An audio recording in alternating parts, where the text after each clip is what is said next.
sõnades sügavustes ootab küsimus, avades müstikaid, uurides jumalikku keerukust. Iga kiht, mis tagasi tõmmatakse, paljastab rääkimata keerukusi. Poeetiliste rütmide ja meloodiate kaudu tõed ilmnevad. Mis on meie olemuse olemus, meie hinge süda? Kas me otsime tähendust ja eesmärki, et muuta end terviklikuks? Inimese mantra sosinate kaudu mineviku kaja. Küsimusi vastates paljastame tohutut tarkust. Miks me januneme ühenduse järele, armastuse magusat tembust? Kas see on just alistudes armule, et leiame oma õige koha? Iga laulu tekst, iga salm on peegel meie igatsevale südamele.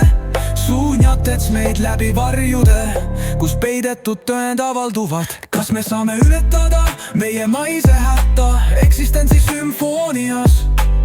Kas leiame oma valguse? Kiht-kihilt me süveneme kosmilisse tundmatusse, otsides arusaama omamoodi müstilisest sfäärist.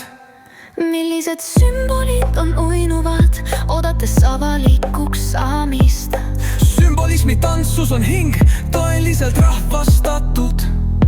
Kui me mõtleme nendele küsimustele poeetilise maisterlikkuse kaudu, otsi avab jumaliku ülemuse tapestri.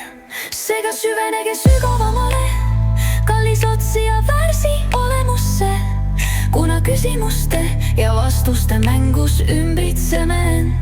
Kosmose rütmis, tähtede harmoonias leiame absoluutse toime maapealsetest piiridest kaugemal.